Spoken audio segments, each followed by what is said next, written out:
Hello guys, welcome to my channel again. In this series, we're making the most flavorful steak and sauce. And if you haven't already subscribed to my channel, go ahead and do so and stay tuned while we dive into the video. So right now I have my juicy steak, I have my garlic, I have my mushroom, I have my spring onion, and I have my heavy whipping cream. And this is it all diced up for you.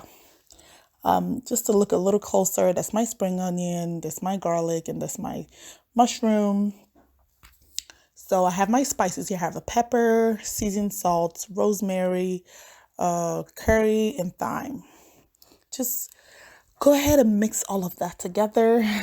It might seem like a lot, but that's what makes it the most flavorful. I thought those measuring spoons were so cute. But I just went ahead and mixed everything together. Once you do that, I left the pepper because I didn't want my hands to get hot. Once I mixed it, I just rubbed it all over my steak. Be generous, don't be stingy. I made sure every single part of the steak was covered with the spices because that's what would give it the flavor that we're looking for. So that's just a closer look. And whatever you do to the front, you do to the back. That's my rule. So I went ahead and seasoned the back as well. And I try to get the sides. Don't leave any part unattended, okay? Make sure everything gets some love. This is equality. Yeah, so.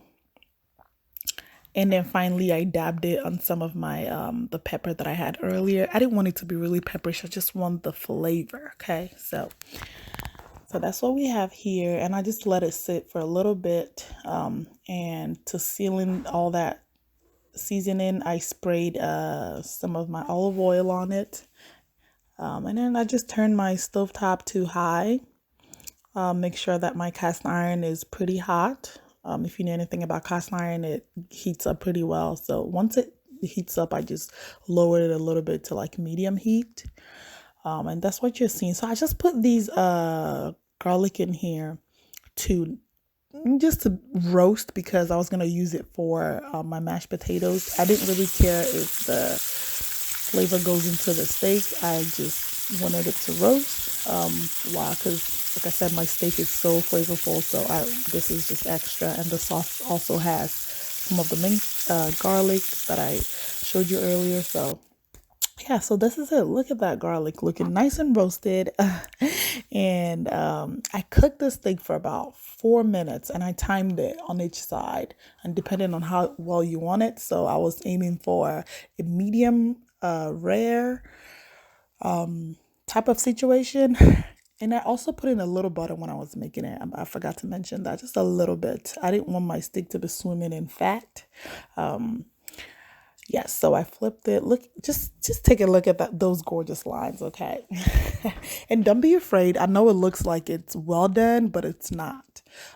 That's one thing I like about the cast iron, and also getting the seasoning, getting the pan hot so it seals in the seasoning.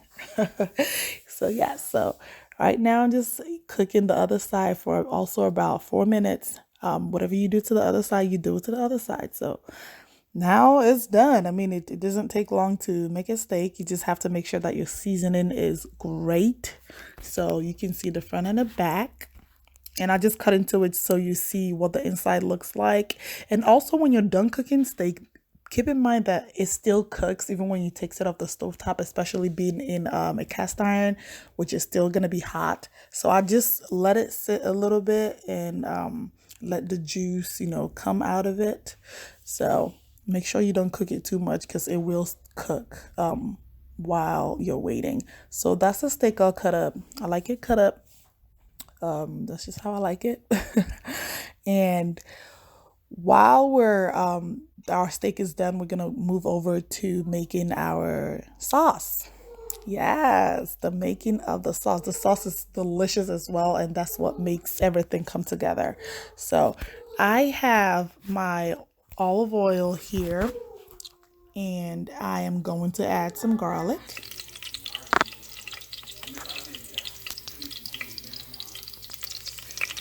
So I also will add the spring onions once I saute that a little bit. I added the spring onions so that all the flavors will come together.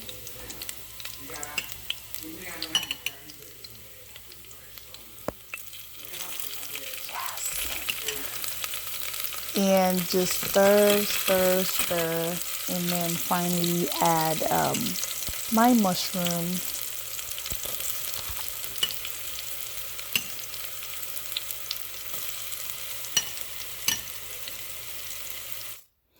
So I'm just sauteing. At this point, I seasoned it with, I just added mixed seasoning salt and curry.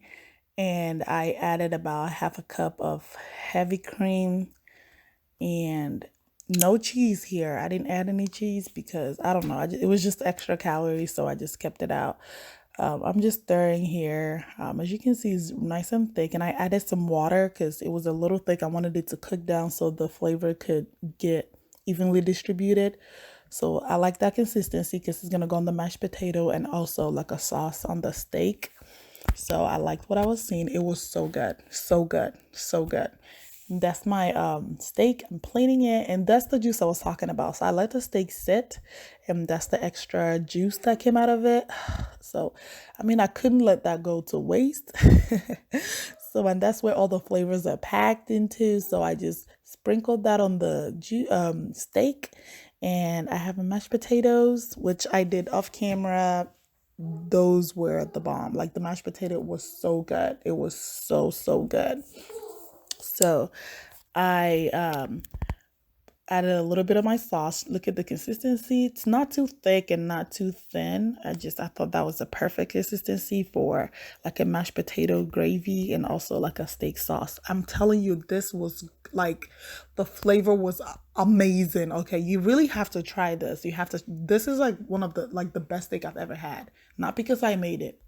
Just have anyone try this and let me know what they think. It looks so gorgeous. Oh my gosh, it was so, so good. Everyone was like, really? Like, you made this?